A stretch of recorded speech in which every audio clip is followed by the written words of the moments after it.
같이 찬송가 405장 주의 친절한 팔의 안기세 찬송하도록 하겠습니다. 405장입니다. 주의 친절한 팔의 안기세 우리 마음이 평안하리니 항상 기쁘고 복이 되겠네.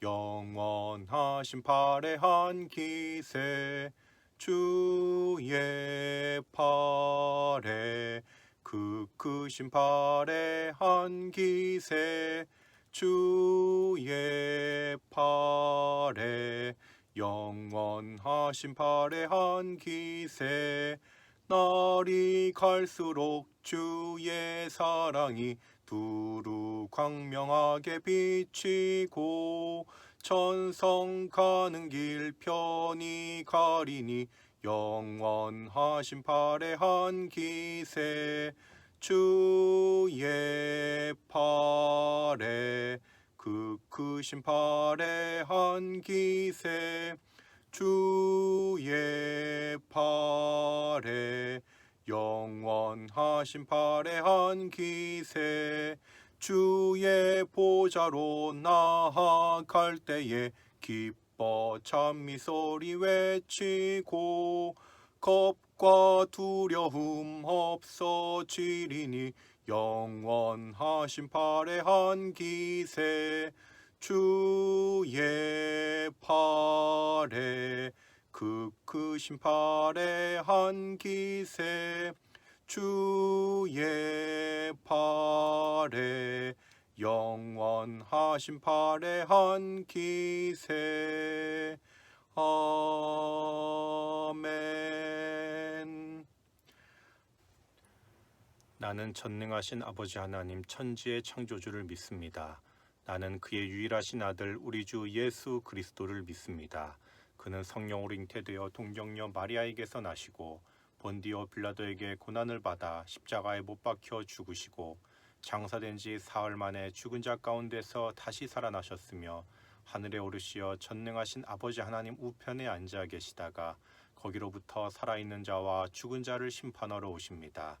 나는 성령을 믿으며 거룩한 공교회와 성도의 교제와 죄를 용서받는 것과 몸의 부활과 영생을 믿습니다.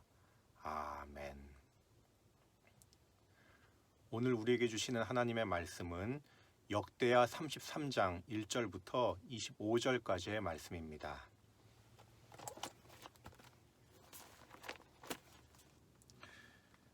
구약성경 703쪽에 있는 역대하 33장 1절부터 25절까지의 말씀을 제가 봉독해 드리겠습니다.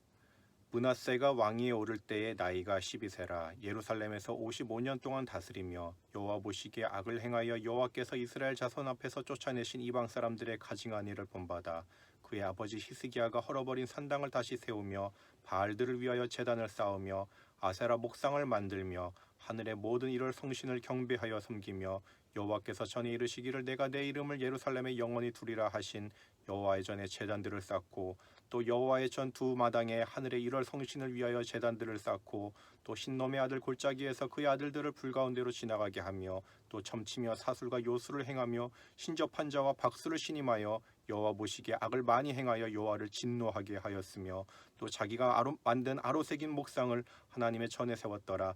옛적에 하나님이 이 성전에 대하여 다윗과 그의 아들 솔로몬에게 이르시기를 내가 이스라엘 모든 지파 중에서 택한 이 성전과 예루살렘에 내 이름을 영원히 둘지라.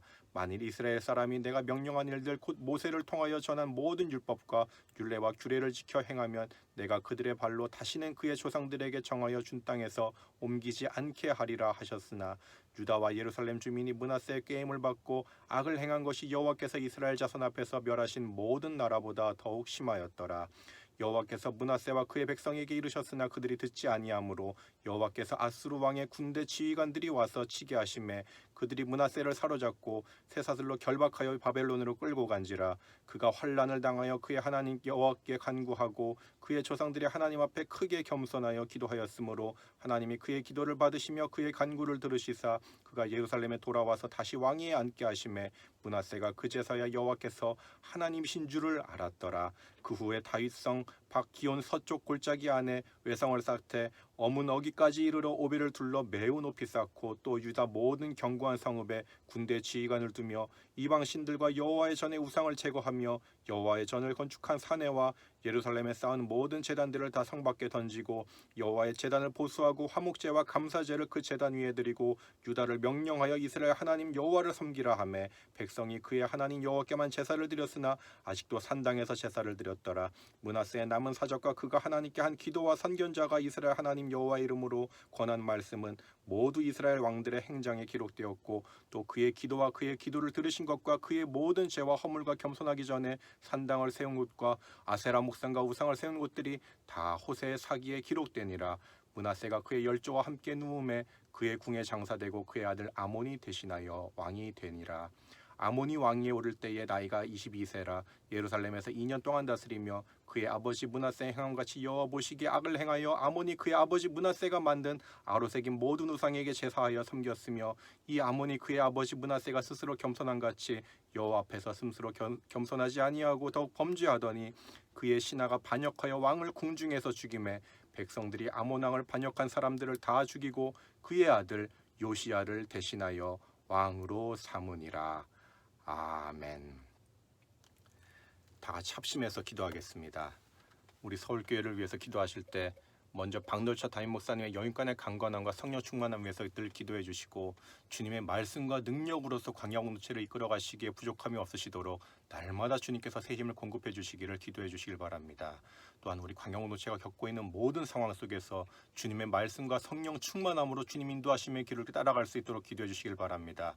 우리가 연약할 때에 주님께서 우리 광야 공동체에 힘이 되어 주셔서 하나님의 능력을 체험하며 나아가는 강건한 공동체 될 수 있도록 기도해 주시고 비대면 예배로 각자의 자리에서 예배할지라도 각자의 처소가 하나님을 만나는 지성소가 되어 은혜 충만한 예배를 드리고 하늘의 은총을 충만히 받아 누리는 삶을 사시기를, 그래서 우리 광야공동체가 온전한 예배 공동체로서 흔들림이 없기를 기도해 주시길 바랍니다. 우리 수험생들 남겨진 관문들을 잘 마무리하고 최선의 결과로 나아갈 수 있도록 기도해 주시고 또한 교회 환우분들과 군복무중인 청년들과 나라와 민족을 위해서 다 같이 기도하는 시간을 갖도록 하겠습니다.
이 모든 간구를 우리 주 예수 그리스도 이름 받들어 기도드리옵나이다. 아멘. 오늘 본문은 므낫세 왕에 대해서 다루고 있습니다. 므낫세는 히스기야의 아들입니다. 히스기야는 선한 왕이었습니다. 다윗과 같이 하나님 앞에 정직하게 행하였다라고 평가를 받았던 히스기야였습니다. 근데 므낫세는 그렇지가 않습니다. 유다의 모든 왕들 중에서도 아주 가장 나쁘고 악하게 행했던 왕이 므낫세가 아니었는가 싶습니다. 오늘 본문 2절에도 나와 있습니다. 말씀하기를 여호와 보시기에 악을 행하여 여호와께서 이스라엘 자손 앞에서 쫓아내신 이방 사람들의 가증한 일을 본받아라고 나와 있습니다. 하나님 보시기에 악을 행했다라고 하는데 열왕기하에 보면은 하나님께서 선지자들을 통해서 이렇게 말씀하는 게 나옵니다. 므낫세가 이 가증한 일과 악을 행함이 그 전에 있던 아모리 사람들의 행위보다도 더 심하였다라는 말씀이 나옵니다. 이 아모리 사람은 구약 성경에서 하나님을 진노하게 했던 가장 나쁜 사람들을 통틀어서 말할 때 언급되는 자들이 아모리 사람들입니다. 그런데 므낫세가 어떻게 하였는가 하면은 이 아모리 사람보다 더 나쁘다라고 평가를 받는 것입니다. 이 어떻게 히스기야와 같은 아버지한테서 이런 므낫세와 같은 아들이 나올 수 있었는가 싶기도 합니다. 히스기야가 나중에 하나님께 구해서 그의 생명이 15년 연장되었던 적이 있었습니다. 근데 므낫세는 아마도 이렇게 히스기야가 생명이 연장된 다음에 태어났던 아들이었던 것으로 추정이 됩니다. 왜냐하면은 므낫세가 왕위에 오를 때에 그의 나이가 12살이었기 때문입니다. 근데 므낫세가 유다를 얼마나 통치하였는가, 그의 재임 기간이 얼마나 되었는가 보면은 이 자그마치 유다를 55년이나 다스렸다고 나옵니다. 이 한 왕이 55년을 다스린 것이라면은 유다 모든 왕들 중에서 가장 재임 기간이 긴 것입니다. 근데 그 오랜 세월 동안 다스리면서 우상 숭배를 일삼았으니 이 므낫세는 하나님의 말씀으로부터 이 유다를 완전히 몰락시켜버린 그런 왕이 되었습니다. 그런 므낫세가 뭘 하였는가를 보면은 3절부터 나옵니다. 히스기야가 일부 헐어버렸던 산당들을 다 다시 세웠고 바알 제단을 다시 세우고 아세라 목상을 세우고 이럴 성신을 경배하고 심지어 하나님의 성전 안에도 우상을 위한 제단을 쌓았다고 합니다. 게다가 6절에 보면은 흰놈의 아들 골짜기에서 아들들을 불가운데로 지나가게 했다 하는 게 나오는데 이건 뭐냐면은 므낫세 할아버지였던 아하스가 행했던 우상 숭배입니다. 그때 아하스가 재임할 때에 북이스라엘과 아람 군대가 연합해서 쳐들어온다 하니까 너무 겁을 먹어가지고 사시나무 떨듯이 떨다가 내가 못할 게 뭐가 있겠는가, 나라만 지킬 수 있으면 내가 뭐라도 하겠다라면서 한 일이 자기 아들을 불태워서 우상에게 바친 일이었습니다. 심지어 므낫세는 이것까지도 따라했습니다. 므낫세도 자기 아들을 불태워서 우상에게 바친 것입니다. 게다가 점쟁이들, 무당과 박수 이런 사람들을 고용해가지고 그들의 조언을 들었습니다. 게다가 자기 손으로 친히 우상을 깎아가지고 만들어가지고 그것을 하나님의 성전에 세웠다라고 나옵니다. 이 므낫세가 한 일들을 보면은 아주 우상숭배 종합세트격이라고 말할 수 있습니다. 하나님이 미워하시는 우상숭배, 절대 행하지 말아야 할 우상숭배들을 아주 하나도 빠짐없이 모조리 다 행한 왕이 므낫세였던 것입니다.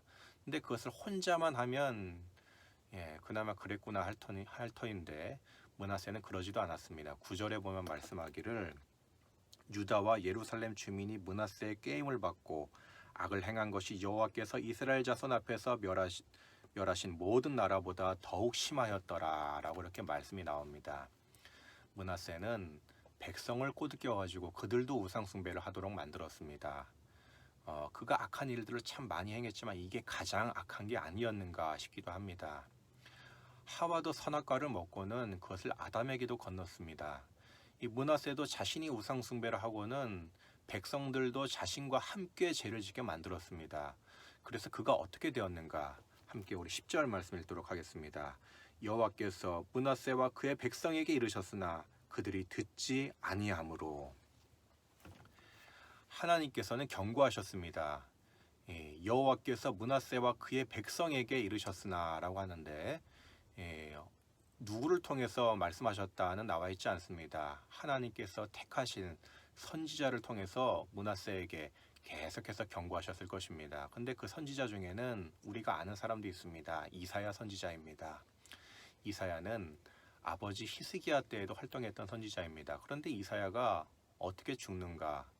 므낫세의 손에 죽었다고 전해져 내려옵니다. 그것도 그냥 죽인 것이 아니라 므낫세가 처음부터 끝까지 지켜보는 가운데 이사야를 톱으로 썰어가지고 반토막을 내어 죽였다 하는 내용이 이사야의 승천기라는 이 위경에 나와 있습니다.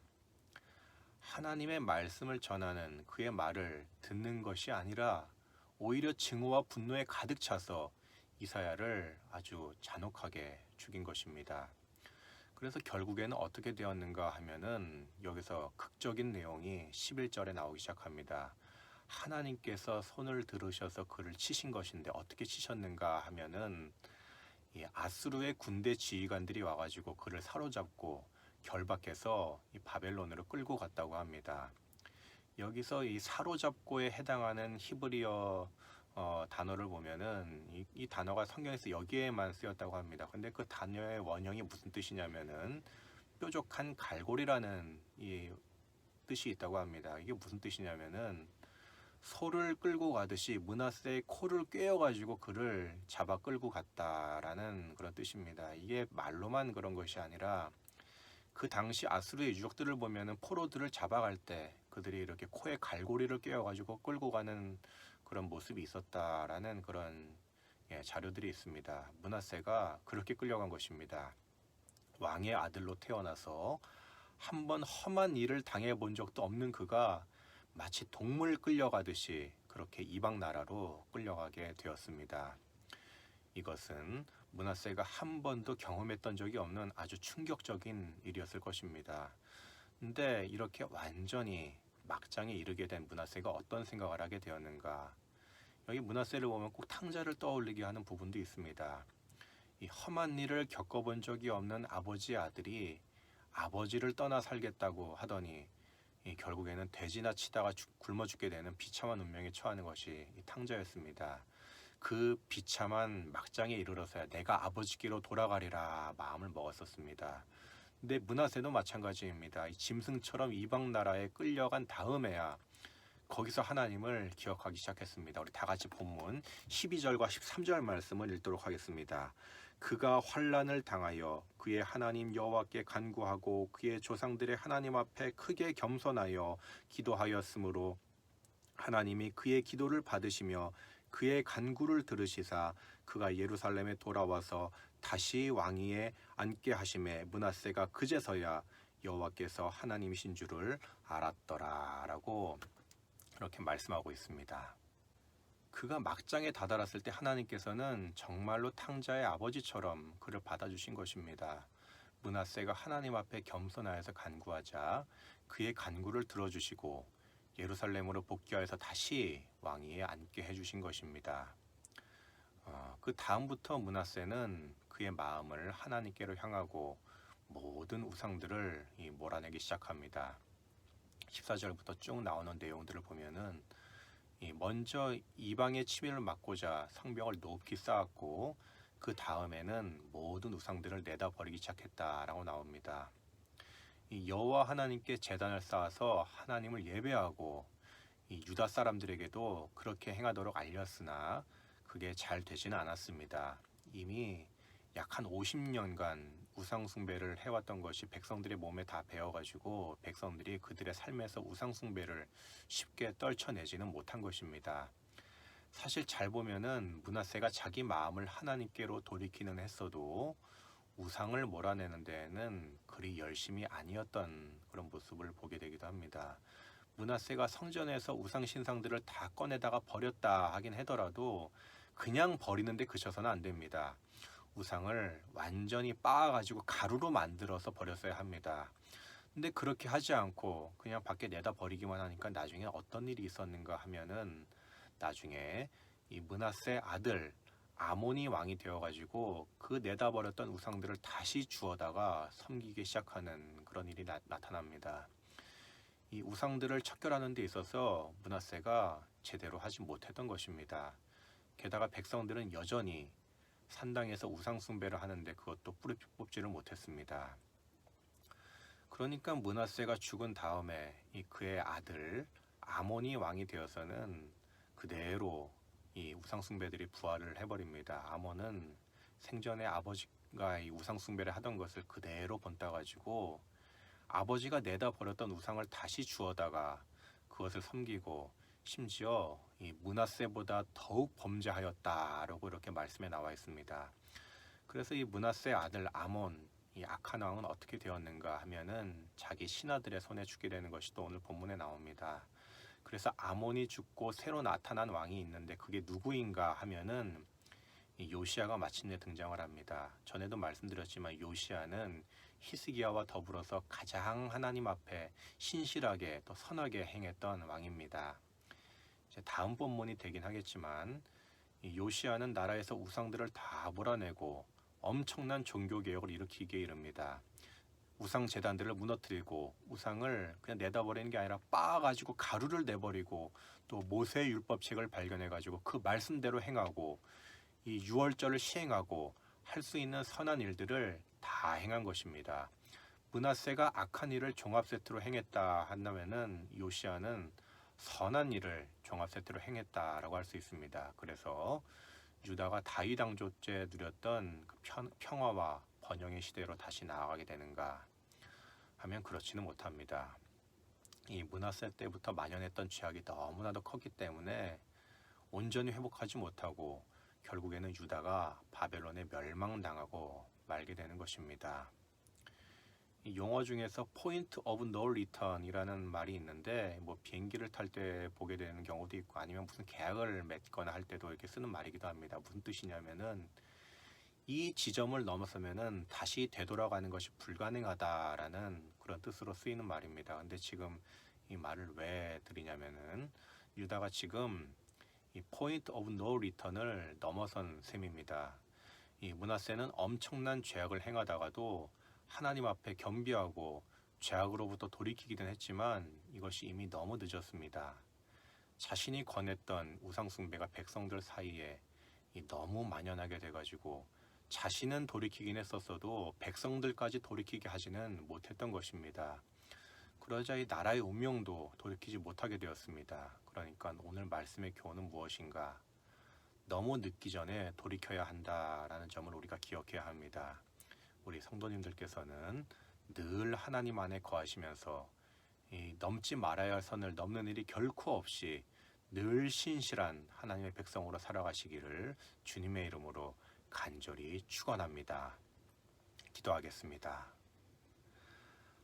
사랑과 은혜가 충만하신 하나님 아버지, 오늘 본문 말씀을 통하여 다시 한번 바라보게 됩니다. 므낫세가 악을 행하다가도 돌이키고 하나님 앞에 다시 돌아오긴 했어도 그가 온전히 돌이키지 못하였고 또 그가 백성들에게 권하였던 죄악이 너무나도 컸기에 백성들도 돌이키지 못하여서 결국에는 나라가 이제 멸망을 향해 기울어가게 되었던 것을 바라보게 됩니다. 하나님 아버지, 우리의 삶에서 살아갈 때에도 우리는 참으로 약합니다. 우리가 살면서 알게 모르게 죄를 범하는 경우가 많이 있습니다. 하지만 하나님 아버지, 우리가 살아갈 때에 결코 넘지 말아야 할 선을 넘는 일이 있지 아니하도록 주님께서 돌봐주시고 주님의 성령으로 우리를 항상 보호해 주시고 인도하여 주셔서 우리의 의지가 약할지라도 항상 주님 안에 거하고 주님을 기쁘시게 하는 주님의 뜻에 합당한 선한 일을 행하며 살아가는 우리 모두가 될 수 있도록 인도하여 주시옵소서. 예수님의 이름 받들어 기도드리옵나이다. 아멘. 하늘에 계신 우리 아버지, 아버지의 이름을 거룩하게 하시며 아버지의 나라가 오게 하시며 아버지의 뜻이 하늘에서와 같이 땅에서도 이루어지게 하소서. 오늘 우리에게 일용할 양식을 주시고 우리가 우리에게 잘못한 사람을 용서하여 준 것 같이 우리 죄를 용서하여 주시고 우리를 시험에 빠지지 않게 하시고 악에서 구하소서. 나라와 권능과 영광이 영원히 아버지의 것입니다. 아멘.